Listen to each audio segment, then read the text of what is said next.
ನಮಸ್ಕಾರ ವೀಕ್ಷಕರೇ, ಸೈಂಟಿಫಿಕ್ ಶಾಸ್ತ್ರ ಚಾನಲ್ಗೆ ನಿಮಗೆಲ್ಲರಿಗೂ ಸ್ವಾಗತ. ಇವತ್ತಿನ ಟಾಪಿಕ್ನಲ್ಲಿ ನಾವು ನಾಮಸ್ಮರಣೆ ಮನಸ್ಸನ್ನು ಶಾಂತಗೊಳಿಸ್ತದ ಅಂತ ತಿಳಿಯೋಣ. ನಮ್ಮ ಸಂಪ್ರದಾಯದಲ್ಲಿ ನಾವು ಸಾಮಾನ್ಯವಾಗಿ ಹೇಳುವ ಒಂದು ಮಾತಿದೆ, ನಾಮಸ್ಮರಣೆ ಮಾಡಿದರೆ ಮನಸ್ಸಿಗೆ ಶಾಂತಿ ಬರ್ತದೆ ಅಂತ. ಇದು ಹೇಗೆ ಅಂತ ಹೇಳಿದರೆ, ಇದೊಂದು ಕೇವಲ ಭಕ್ತಿ ವಿಧಾನ ಅಲ್ಲ, ಇದರಲ್ಲಿ ಒಂದು ವೈಜ್ಞಾನಿಕ ಅರ್ಥ ಕೂಡ ಇದೆ. ಮೊದಲು ನಾಮಸ್ಮರಣೆ ಅಂದರೆ ಏನು ಅಂತ ಅರ್ಥ ಮಾಡಿಕೊಳ್ಳೋಣ. ನಾಮಸ್ಮರಣೆ ಅಂದರೆ ದೇವರ ಹೆಸರನ್ನು ಯಂತ್ರದಂತೆ ಹೇಳುವುದಲ್ಲ. ಶಾಸ್ತ್ರದಲ್ಲಿ ಇದನ್ನು ಜಪ ಅಂತ ಕರೀತಾರೆ. ಜಪ ಅಂದರೆ ಒಂದೇ ಧ್ವನಿಯನ್ನು, ಒಂದೇ ಪದವನ್ನು ಜಾಗೃತ ಮನಸ್ಸಿನಿಂದ ಮರು ಉಚ್ಚರಿಸುವ ಅಭ್ಯಾಸ. ನಮ್ಮ ಶಾಸ್ತ್ರಗಳು ಮನಸ್ಸಿನ ಸ್ವಭಾವವನ್ನು ಬಹಳ ಸ್ಪಷ್ಟವಾಗಿ ಗುರುತಿಸಿದ್ದವು. ಮನಸ್ಸು ಸ್ವಭಾವತಃ ಚಂಚಲಾಗಿರ್ತದೆ. ಅದು ಸದಾ ಯಾವಾಗಲೂ ಹೊರಗಿನ ವಿಷಯಗಳತ್ತ ಓಡಾಡ್ತಾ ಇರ್ತದೆ. ಅಂದರೆ ನಿನ್ನೆದ ಆಲೋಚನೆ ಮಾಡ್ತದೆ, ಮುಂದೆ ಏನಾಗ್ತದೆ ಅಂತ ಆಲೋಚನೆ, ಈಗ ನಾನು ಏನು ಪರಿಸ್ಥಿತಿಯಲ್ಲಿದ್ದೇನೆ ಇಂಥದ್ದೇ ತಲೆಯಲ್ಲಿ ತಿರ್ತಾ ಇರ್ತದೆ. ಇದಕ್ಕೆ ಚಂಚಲ ಮನಸ್ಸು ಅಂತ ಹೇಳ್ತೇವೆ. ಇದಕ್ಕೆ ಒಂದು ಆಧಾರ ಅಂದರೆ ಒಂದು ಗಟ್ಟಿ ಹಿಡಿತ ಬೇಕು. ಅದಕ್ಕಾಗಿ ಶಾಸ್ತ್ರಗಳು ನಾಮವನ್ನು ಕೊಟ್ಟವು. ನಾಮ ಅಂದರೆ ದೇವರ ಒಂದು ಹೆಸರು ಹೇಳುವುದು. ಇದು ಕೇವಲ ಒಂದು ಪದ ಅಲ್ಲ, ಇದು ಮನಸ್ಸನ್ನು ಒಂದೇ ಕಡೆ ನೆಲೆಸಲಿಕ್ಕೆ ಇರುವಂತಹ ಒಂದು ಸಾಧನ. ಶಾಸ್ತ್ರ ಹೇಳ್ತದೆ, ಮನಸ್ಸು ಒಂದೇ ವಿಚಾರದಲ್ಲಿ ನೆಲೆಸಿದರೆ ಅದು ನಿಧಾನವಾಗಿ ಶಾಂತವಾಗ್ತದೆ. ಅಂದ್ರೆ ಒಂದೇ ವಿಷಯದಲ್ಲಿ ಏಕಾಗ್ರತೆ ಮಾಡಿದರೆ ದೇಹ ಶಾಂತ ಆಗ್ತದೆ, ಮನಸ್ಸು ಶಾಂತ ಆಗ್ತದೆ ಅಂತ. ಇದೇ ವಿಚಾರವನ್ನು ವಿಜ್ಞಾನ ಯಾವ ರೀತಿಯಲ್ಲಿ ಹೇಳ್ತದೆ ಅಂದರೆ, ವಿಜ್ಞಾನದ ಪ್ರಕಾರ ನಮ್ಮ ಮೆದುಳು ಯಾವಾಗ ಇರ್ತದೆ, ಯಾವಾಗಲೂ ಚಿಂತನೆ ಮಾಡುವ ಸ್ಥಿತಿಯಲ್ಲಿ ಇರ್ತದೆ. ಇದು ಹೆಚ್ಚು ಸಕ್ರಿಯವಾಗಿದ್ದರೆ ಒತ್ತಡ, ಆತಂಕ, ಶಾಂತಿ ಇವು ಹೆಚ್ಚಾಗ್ತದೆ. ಒಂದೇ ಧ್ವನಿಯನ್ನು ಮರು ಉಚ್ಚರಿಸಿದಾಗ ಉಸಿರಾಟ ನಿಧಾನವಾಗ್ತದೆ, ಹೃದಯ ಬಡಿತ ಸಮತೋಲನಕ್ಕೆ ಬರುತ್ತದೆ, ದೇಹಕ್ಕೆ ಎಲ್ಲವೂ ಸುರಕ್ಷಿತವಾಗಿದೆ ಎಂಬ ಒಂದು ಸಂದೇಶ ಹೋಗ್ತದೆ. ಇದೇ ಸ್ಥಿತಿಯನ್ನು ಶಾಸ್ತ್ರ ಮನಃಶಾಂತಿ ಅಂತ ಹೇಳಿದ್ದು. ವಿಜ್ಞಾನ ಇದನ್ನು ದೇಹ ಮನಸ್ಸಿನ ಶಮನ ಸ್ಥಿತಿ ಅಂತ ವಿವರಿಸ್ತದೆ.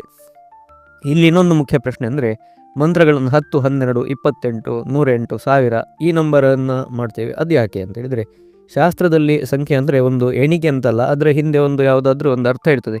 ಇದೊಂದು ಸಂಖ್ಯೆ ಅಂದರೆ ಒಂದು ಚಕ್ರ. ಮೊದಲು 10 ಅಂದರೆ ಏನು? 10 ಅಂದರೆ ಒಂದು ಪೂರ್ಣ ಅಂತ ಅರ್ಥ. ಪೂರ್ಣ ಅಂದರೆ ಮಾನಸಿಕವಾಗಿ ನಮ್ಮ ಮೆದುಳು 10 ತನಕ ಸುಲಭವಾಗಿ ಅದೇ ಕೌಂಟ್ ಮಾಡ್ತದೆ, ಬೆರಳಿನ ಅಗತ್ಯ ಇರೋದಿಲ್ಲ. 10 ಬಾರಿ ಜಪ ಮಾಡಿದಾಗ ಮನಸ್ಸು ಹೊರಗಿನ ಚಿಂತನೆಗಳಿಂದ ಒಳಗೆ ತಿರುಗಲಿಕ್ಕೆ ಆರಂಭ ಆಗ್ತದೆ. ಇದು ಆರಂಭದ ಹಂತ 10. 12 ಅಂದರೆ 12 ತಿಂಗಳು, 12 ರಾಶಿ, 12 ಆದಿತ್ಯರು. ಶಾಸ್ತ್ರದಲ್ಲಿ 12 ಅಂದರೆ ಕಾಲಚಕ್ರದ ಅಪೂರ್ಣತೆ. 12 ಬಾರಿ ಜಪ ಮಾಡಿದರೆ ಮನಸ್ಸು ನಿಧಾನವಾಗಿ ಕಾಲ ಭಾವನೆಯನ್ನು ಬಿಟ್ಟು ಆ ಕ್ಷಣದಲ್ಲಿ ನೆಲೆಸಲು ಆರಂಭ ಆಗ್ತದೆ.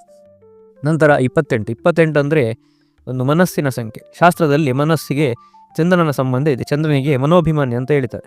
ಚಂದ್ರನ ಪೂರ್ಣಚಕ್ರ 28 ದಿನಗಳ ಚಕ್ರ. ಹಾಗೆ ಇದು ಮನಸ್ಸಿನ ಮೇಲೆ ಇದು ಪ್ರಭಾವ ಬೀರ್ತದೆ. ಅದಕ್ಕೆ 28 ಬಾರಿ ಜಪ ಮಾಡಿದರೆ ಮನಸ್ಸಿನ ಒಂದು ಪೂರ್ಣ ಅಲೆ ಶಾಂತಗೊಳ್ತದೆ ಅಂತ ಅರ್ಥ. ನಂತರ 108 ಯಾಕೆ ಅಂದರೆ, ಶಾಸ್ತ್ರದಲ್ಲಿ 12 ರಾಶಿ ಮತ್ತು 9 ಗ್ರಹಗಳು ಏನಿದೆ ನಮ್ಮ ದೇಹದ ಮೇಲೆ ಸರಿಯಾಗಿ ಪ್ರಭಾವ ಬೀರುವಂಥದ್ದು. ಇದು ನಾವು ಜಾತಕ ಅಂತ ಹೇಳ್ತೇವೆ. ಜಾತಕದಲ್ಲಿ 12 ರಾಶಿಯಲ್ಲಿ 9 ಗ್ರಹಗಳು ಎಲ್ಲಿ ಕೂತಿದೆ ಅಂತ ನೋಡ್ತೇವೆ. ಇದು ಗುಣಿಸಿದಾಗ 108 ಬರ್ತದೆ.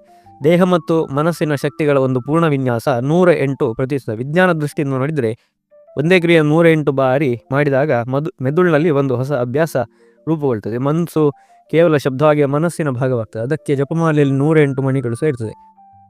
ನಂತರ 108ನ ಬಗ್ಗೆ ನಾವು ಇನ್ನೊಂದು ವಿಡಿಯೋ ಮಾಡಿದ್ದೇವೆ. ಅದು ಚಂದ್ರನಿಂದ ಭೂಮಿಯ ಒಂದು ವಿಸ್ತೀರ್ಣ ಇದೆಲ್ಲ ತಿಳಿದುಕೊಂಡು ಒಂದು 108 ನಂಬರ್ ಇದೆ, ಅದನ್ನು ಕೂಡ ನೀವು ನೋಡ್ಬೋದು. ಆದರೆ ಇಲ್ಲಿ 108 ಅಂದರೆ ನಮ್ಮ ದೇಹದಲ್ಲಿ ಕೆಲವು ನರ್ವ್ಸ್ ಏನಿದೆ ಅದು ಕೂಡ 108 ಇದೆ ಅಂತ ಹೇಳಿದ್ದಾರೆ. ಆ 108 ಆ್ಯಕ್ಟಿವೇಟ್ ಆದರೆ ಮೆದುಳು ಶಾಂತ ಆಗ್ತದೆ ಅಂತ ಕೂಡ ವಿಜ್ಞಾನದಲ್ಲಿ ಹೇಳಿದ್ದಾರೆ. ಈಗ 1000 ಹೇಳ್ತೇವೆ. 1000 ಅಂದರೆ ಏನು? ಆಳವಾದ ಸಾಧನೆ. ಇದು ಒಂದು ಸಾಮಾನ್ಯ ಜನಕ್ಕೆ, ಯಾರು ಒಂದು ಡೀಪ್ ಮೆಡಿಟೇಷನ್ ಅಂದರೆ ಒಂದು ಆಳವಾದಿ ಒಂದು ಹಂತದಲ್ಲಿ ಸಾಧನೆ ಮಾಡಲಿಕ್ಕೆ ಯಾರು ಹೋಗ್ತಾರೋ ಅವರಿಗೆ 1000 ಜಪ ಮಾಡ್ತಾರೆ.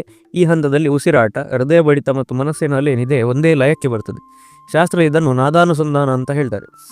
ಅಂದರೆ ಮಂತ್ರವನ್ನು ನಾವು ಜಪ ಮಾಡೋದಿಲ್ಲ, ಮಂತ್ರವೇ ನಿನ್ನ ಒಳಗೆ ನಡೀತಾ ಇರ್ತದೆ. ಅಂದರೆ ಅಷ್ಟು ಒಂದು ಪವರ್ ಇದೆ ಇದಕ್ಕೆ. ಅದಕ್ಕೆ 1000 ಎಲ್ಲರೂ ಮಾಡುವಂಥದ್ದಲ್ಲ, ಸಾಧನೆಗೆ ಕೂತ್ಕೊಂಡವರು ಮಾತ್ರ ಮಾಡುವಂಥದ್ದು. ಇಲ್ಲಿ ಒಂದು ಸತ್ಯ ಸ್ಪಷ್ಟ ಆಗಿದೆ. ಮಂತ್ರದ ಶಕ್ತಿ ಶಬ್ದದಲ್ಲಿಲ್ಲ, ಸಂಖ್ಯೆಯಲ್ಲಿಲ್ಲ, ಅದು ಮರುತನ, ಜಾಗೃತಿ ಮತ್ತು ಆ ಲಯದಲ್ಲಿರ್ತದೆ. ಶಾಸ್ತ್ರ ಇದನ್ನು ಅನುಭವದಿಂದ ತಿಳಿದುಕೊಂಡಿದ್ದು. ವಿಜ್ಞಾನ ಈಗ ಅದು ಪದಗಳನ್ನು ಈಗಲೂ ಕೂಡ ವಿವರಿಸ್ತಾ ಇದೆ. ಅದಕ್ಕಾಗಿ ಶಾಸ್ತ್ರ ಮತ್ತು ವಿಜ್ಞಾನ ಯಾವಾಗಲೂ ಕೂಡ ಎರಡು ದಿಕ್ಕಲ್ಲ, ಅದು ಒಂದೇ ಸತ್ಯವನ್ನು ಬೇರೆ ಭಾಷೆಯಲ್ಲಿ ಹೇಳ್ತದೆ ಅಷ್ಟೇ ಅಂತ ಹೇಳ್ತಾ, ಇನ್ನೂ ಇಂತಹ ಹಲವು ವಿಡಿಯೋಗಳನ್ನು ನಾವು ಮಾಡ್ತಾ ಇರ್ತೇವೆ. ನಮ್ಮ ಚಾನಲ್ನ ಸಬ್ಸ್ಕ್ರೈಬ್ ಮಾಡಿ ಅಂತ ಹೇಳ್ತಾ ಇವತ್ತಿನ ವಿಡಿಯೋನ ಇಲ್ಲಿ ಮುಗಿಸ್ತೇನೆ. ಕೃಷ್ಣ ಅರ್ಪಣ.